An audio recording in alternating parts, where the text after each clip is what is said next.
നേരം വൈകിയ എനിക്കൊരു മീറ്റിംഗ് ഉണ്ടായിരുന്നു രാവിലെ. ഒന്നിറങ്ങി.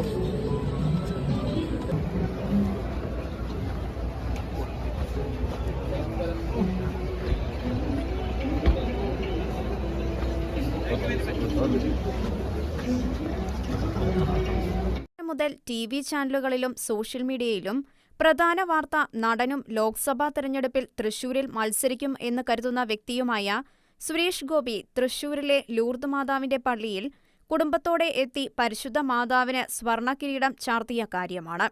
ബുധനാഴ്ച ഗുരുവായൂരിൽ വെച്ച് നടക്കാനിരിക്കുന്ന സുരേഷ് ഗോപിയുടെ മകളുടെ വിവാഹത്തിനോടനുബന്ധിച്ച് സുരേഷ് ഗോപി മുൻപ് നടത്തിയ ഒരു നേർച്ച നിറവേറ്റാനായിരുന്നു സകുടുംബം സുരേഷ് ഗോപി തൃശൂരിലെ ലൂർദ് മാതാവിന്റെ പള്ളിയിൽ എത്തിയത്.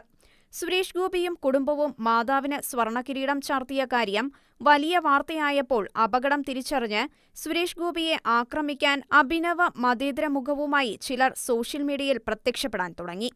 സുരേഷ് ഗോപിയും മക്കളും ചേർന്ന് ചാർത്തിയ കിരീടം മാതാവ് കോപിച്ചതിനാൽ അപ്പോൾ തന്നെ താഴെ വീണ് ഉടഞ്ഞു എന്നും കിരീടം ചാർത്തൽ വെറും ഇലക്ഷൻ സ്റ്റണ്ട് മാത്രമാണ് എന്നും സുരേഷ് ഗോപി എന്തുകൊണ്ട് കൊല്ലത്തെ പള്ളിയിൽ സ്വർണ്ണക്കിരീടം നൽകിയില്ല എന്നും തുടങ്ങി അനേകം വിമർശനങ്ങൾ.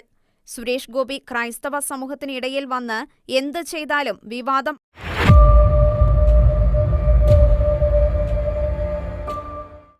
അസ്സലാമു അലൈക്കും വറഹ്മത്തുള്ളാഹി.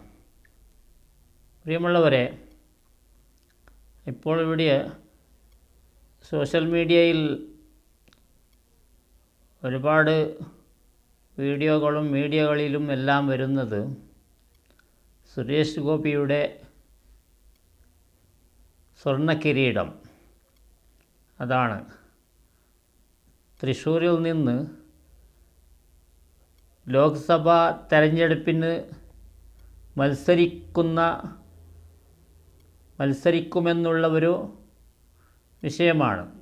അതുകൊണ്ടാണ് അവിടുത്തെ ലൂർദ് മാതാവിന് സ്വർണ്ണം കിരീടം ചാർത്തിയത്. ഇതിനെ ഏതെല്ലാം തരത്തിൽ ഞങ്ങൾ കാണേണ്ടതുണ്ടോ?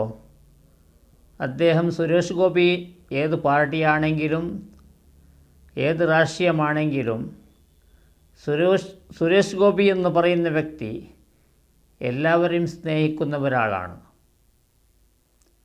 അതുകൊണ്ട് സർവ്വമതങ്ങളെയും സ്നേഹിക്കാനും ആദരിക്കാനും സർവ്വദൈവങ്ങളെയും ആദരിക്കാനും സർവ്വജനങ്ങളെയും ആദരിക്കാനും ബഹുമാനിക്കാനും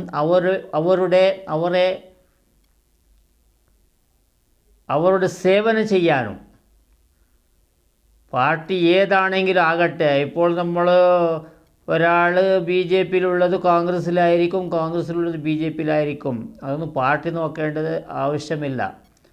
അവിടെ ഏത് പാർട്ടിയാണ് ഏത് വ്യക്തിക്ക് അവിടെ മത്സരിക്കാൻ ടിക്കറ്റ് കൊടുക്കുന്നത്, ഒരു പക്ഷേ ആ പാർട്ടിയിൽ ടിക്കറ്റ് കിട്ടിയില്ലെങ്കിൽ അവൻ ഇങ്ങോട്ട് ചാടും, കോൺഗ്രസ്സിലായിരിക്കും. അതല്ലെങ്കിൽ കോൺഗ്രസ്സുകാരൻ ബി ജെ പിയിലായിരിക്കും. ഇതാണ് അവസ്ഥ. ശിവസേന പോലും നമ്മുടെ കോൺഗ്രസിൻ്റെ കൂടെയാണ്.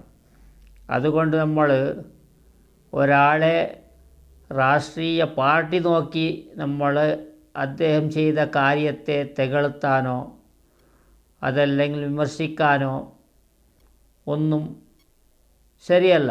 അദ്ദേഹം ഇലക്ഷനിൽ വിജയിച്ചാൽ എല്ലാവരെയും സ്നേഹിക്കുമെന്നുള്ള ഒരു സൂചനയാണ് ഇവിടെ മാതാവിന് സ്വർണ്ണക്കിരീടം ധരിപ്പിച്ചത്.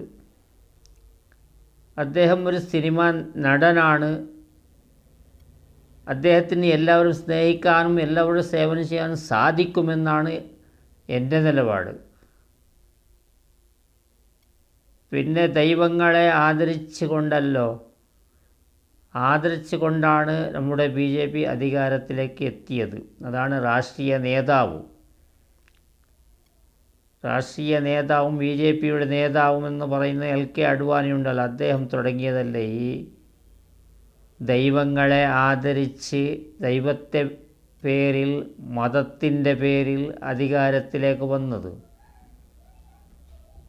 അത് ഒരു മതത്തിൻ്റെ പേരിലാണ് അവർ അധികാരത്തിലേക്ക് എത്തിയതാണെങ്കിലും നമ്മുടെ കേരളത്തിൽ അതുപോലെയല്ല. ഇവിടെ സർവ്വമതങ്ങളെയും ഇഷ്ടപ്പെട്ടാലും സ്നേഹിച്ചാൽ മാത്രമേ വിജയിക്കുമെന്ന് അദ്ദേഹത്തിന് നല്ല പോലെ അറിയാം. സുരേഷ് ഗോപിക്ക് നല്ല പോലെ അറിയാം. അതുകൊണ്ട് ക്രിസ്ത്യൻ മതമാണെങ്കിലും അല്ലെങ്കിൽ മുസ്ലിമീങ്ങളാണെങ്കിലും ഹിന്ദുക്കളാണെങ്കിലും എല്ലാവരും സ്നേഹിച്ചാൽ മാത്രമേ അവിടെ വിജയിക്കാൻ കഴിയൂ.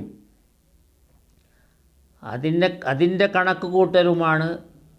പിന്നെ അദ്ദേഹത്തിന് എനിക്ക് എല്ലാവരും സ്നേഹിക്കാൻ കഴിയുമെന്നുള്ള ഒരു സൂചനയുമാണ് എന്ന് മാത്രമേ കണക്കാക്കാൻ കഴിയൂ.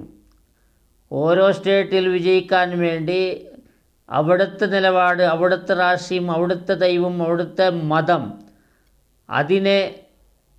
അതിൻ്റെ പേരിലാണ് ഓരോ രാഷ്ട്രീയക്കാരും വിജയിക്കുന്നത്. കൂടാതെ ഇവർ ഒരുപാട് പ്രോഗ്രസ് ചെയ്തത് കൊണ്ടോ ഒരുപാട് നന്മ ചെയ്തത് കൊണ്ടോ ആ നന്മയെ ആരും ഓർമ്മ വെച്ചുകൊണ്ട് വോട്ട് കൊടുക്കുന്നത് അതൊന്നുമല്ല. ഇവിടെ മൊത്തത്തിൽ എല്ലാ പാർട്ടികളും മതങ്ങളെ അനുസരിച്ചാണ്, ആ മതങ്ങളെ അവർ ഉപയോഗിച്ചാണ് വിജയിക്കുന്നത് എന്ന് നമുക്ക് ഇത്ര വർഷത്തിൽ നമുക്ക് മനസ്സിലായിട്ടുണ്ടല്ലോ. പിന്നെ ഇദ്ദേഹം ചെയ്തത് ഒരു വിമർശിക്കേണ്ട കാര്യമേ അല്ല. ഇദ്ദേഹം ചെയ്തത് അദ്ദേഹത്തെ നിലപാടാണ്. കേരളത്തിലാണെങ്കിലും ഒരു മതത്തെ നമ്മൾ സ്നേഹിച്ചത് കൊണ്ടോ ആദരിക്കുന്നത് കൊണ്ടോ അവിടുത്തെ എന്തെങ്കിലും ചാർത്തുന്നത് കൊണ്ടോ വിജയിക്കാൻ കഴിയുന്നതല്ല. അതുകൊണ്ട് സർവ്വമതങ്ങളെയും സർവ്വ ദൈവങ്ങളെയും സർവ്വജനങ്ങളെയും ഇഷ്ടപ്പെടുന്നു എന്നുള്ള ഒരു രീതിയാണ്. അദ്ദേഹം വിജയിച്ചാൽ ലോക്സഭാ സീറ്റിൽ വന്നാൽ നല്ല രീതിയിൽ പ്രവർത്തിക്കുമെന്നാണ് നമ്മൾ കരുതേണ്ടത്, ആശിക്കേണ്ടതും.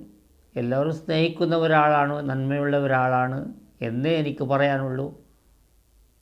അസ്സലാമു അലൈക്കും വറഹ്മത്തുള്ളാഹി.